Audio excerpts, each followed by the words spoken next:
मनातलं कोणाजवळ तरी बोललं पाहिजे, कोणाला तरी सांगितलं पाहिजे. जीवन कोणाचंही असो महाराज, ते पुरुषाचं असो की स्त्रीचं, आपल्या मनातली गोष्ट कोणाजवळ तरी बोलून दाखवली पाहिजे. आणि ते बोलून दाखवण्याकरता कुठलं तरी जगामध्ये हक्काचं स्थान आपण निर्माण केलेलं असलं पाहिजे. एखादा असा जिवलक मित्र माणसाला पाहिजे जो आपण सांगितलेलं पाप सुद्धा लोकांना सांगणार नाही. माझ्याकडे हे पाप आहे हे ज्याला आपण सांगतो आहे ना, तो त्या पापाचं भांडवल करणार नाही, असा सुद्धा एखादा मित्र हवा. त्यानं म्हणावं तुझ्याकडे ते पाप आहे ना, अरे प्रार्थना करू तुझ्या पापाकरता तू आणि मी, की भगवंतांनी तुझ्याकडचं हे पाप निवृत्त करावं, तुझी घाणरडी सवय बदलून सद्विचारामध्ये तुझा विवेक तुझ्या बुद्धीमध्ये नांदावा. असं एखादा तरी मित्र पाहिजे महाराज. एखादी मैत्रीण अशी पाहिजे स्त्रीला का जिच्याजवळ आपण आपल्या मनातलं काहीतरी बोलून दाखवू शकतो. आपल्याला सुद्धा एखादा मित्र तसा पाहिजे, त्याची गरज आहे. नशीब तर भगवान परमात्म्याचं कृष्ण अवतारामध्ये आहे. देवा तू किती नशीबवान आहे रे, तुला अर्जुनासारखा मित्र मिळाला.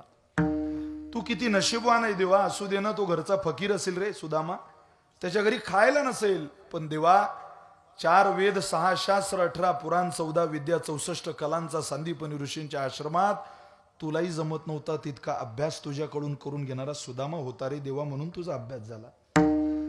असा एक जीवलक सोयरा देवा. कृष्णस्या सखा कशीत, मित्रापेक्षा असा सखा जीवनात जोडल्या गेला पाहिजे की विरक्त इंद्रियार्थेषु प्रशांत आत्मा जितेंद्रिया, ज्यानं स्वतःची इंद्रिय जिंकली, विजय मिळवला इंद्रियांवर, स्वच्छंदी विहार करतोय भगवंताच्या दिशेनं, असा एखादा तरी मित्र जीवनात असला पाहिजे.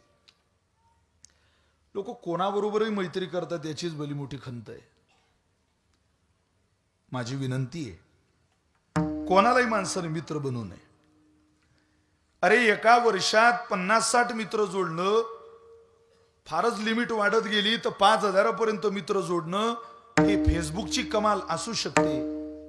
पण मिळवलेला मित्र 50 वर्ष टिकवणं हे फक्त विचाराचीच कमाल असू शकते. एका वर्षात 5000 मित्र करेल फेसबुक, पण मिळवलेला मित्र 50 वर्ष टिकवण्याकरता. लोकांना आवडणारा चेहरा, याहो तुमचा फोटो काढायचा आहे, थांबा थांबा मला जरा आरशाकडे पाहू द्या. आरशात पहिलं फोटो काढण्याकरता तयार करणारा कॅमेरामनला आवडणारा चेहरा बनवायला 1 मिनिट लागतो महाराज. पण उद्धार होण्याकरता बनवलेला चेहरा आयुष्य खर्ची करावं लागतं, आयुष्य दान करावं लागतं. देह समर्पिजे देवा भार, काहीच ओझं घेऊन चालावं लागत नाही. समर्पणाची भूमिका लागते, स्वच्छंदी विहार लागतो भगवंताच्या साधनेमध्ये. त्याच्याकरता तितकाच चांगला जोडीदार भेटला पाहिजे. आपण फार मैत्री निभावतो इथे का एखाद्या दारुड्याच्या वाढदिवसामध्ये सुद्धा आपण बिअरच्या बाटल्या उडवायला त्याच्या पार्टीला जातो. माझा प्रश्न आहे का रे, भल्या माणसा दारुड्याच्या वाढदिवसाला बिअरच्या बाटल्या उडवायला त्याच्या वाढदिवसाला जातो. तुझ्या आईची जन्मतारीख माहितीये का रे बाळा तुला? माहिती? जिनं मांस दिलं, जिनं हाडं दिले, जिनं रुधिर म्हणजे रक्त दिलं, त्या आईची जन्मतारीख माहित नाही भल्या माणसा तुला. तुला एखादा मित्र असा भेटला रे तुझ्या आयुष्यात की तुला तो म्हणेल तुझ्या आईचा वाढदिवस कधी चला पण एखादं ज्ञानेश्वरीचं पारायण करू? भेटला हो तुम्हाला एखादा? सांगावं मला, द्यावं त्याचं नाव. एक जरी भेटला ना, एक तरी आपण त्याच्या चरणावरती मस्तक टेकू महाराज. एक सुद्धा नाही. या महाराज आपली अधोगती व्हावी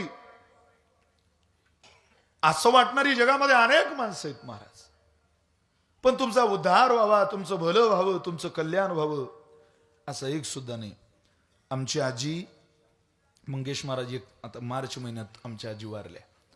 104 वर्षाचं वय होतं माझ्या आजीचं.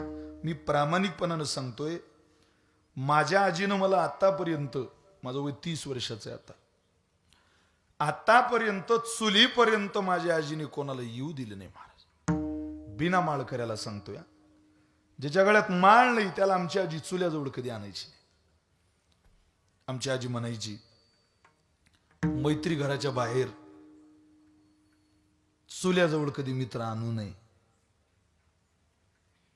त्याच्या गळ्यात माळ नाही, त्याला काय चूल दाखवायची आपली? अरे ज्याला आपल्या बाईकडे पाहायची अक्कल नाही, ज्याला आपल्या खिशातल्या धनाकडे पाहायची अक्कल नाही, त्याच्याबरोबर लोक मैत्री करतात, ही या जगातली शोकांतिक आहे.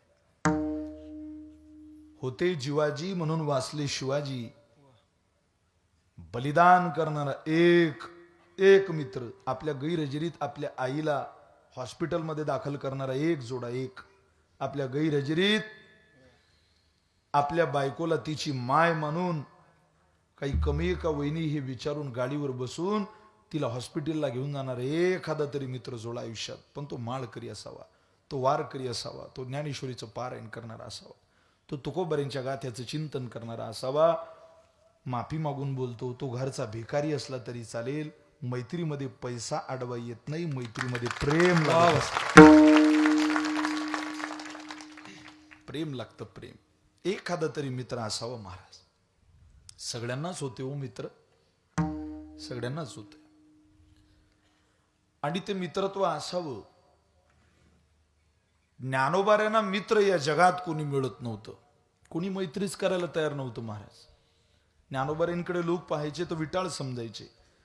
ज्ञानोबारींचं चरित्र वाचायला लागल्यानंतर एक प्रसंग असा पाहायला मिळाला. एका दिवशी ज्ञानोबाऱ्यांनी मुक्ताबाईला खेळणं आणून दिलं आणि ते खेळणं मुक्ताबाई खेळायला लागल्या. त्या खेळण्याला मुक्ताबाईचा हात लागला आणि ते खेळणं एक समोरचं पोरग खेळत पाहत पाहत पाहत पाहत आलं. मुक्ताबाईने हातातलं खेळणं त्या पोराला देऊन टाकलं. मुक्ताबाईचा हात लागलेलं खेळणं त्या पोराच्या आईने पाहिलं आणि ते इंद्रायणीत फेकून दिलं. म्हणजे ज्या हाताचा स्पर्श सुद्धा लोक विटाळ मानत होते, अन्नाच्या जागेवर गटागटा इंद्रायणीचं पाणी पाजून ज्या आळंदीत सिद्धबेटा झोपावं लागलं, त्या ज्ञानोबाऱ्यांबरोबर कोणीच मैत्रत्व करायला तयार नव्हतं, कोणीच नाही. पण तरीही ज्ञानोबारे म्हटले कोणीतरी पाहिजे ना हो सुख दुःख सांगायला, कोणी तर पाहिजे. मग ज्ञानोबारीने एक मैत्रीण केली. त्या मैत्रिणी बरोबरचा ज्ञानोबारायचा संवाद वाचला की असं वाटतं ज्ञानोबाऱ्यांनी हिला सुखही सांगितलं आणि हिला दुःखही सांगितलं. अगोदर आपण ज्ञानोबाऱ्यांनी सांगितलेलं सुख बघू. किती सुंदर सुख सांगितलं ज्ञानोबाऱ्यांनी आपल्या मैत्रिणीला. ज्ञानोबाराय बोलतात, काय म्हणतात माऊली?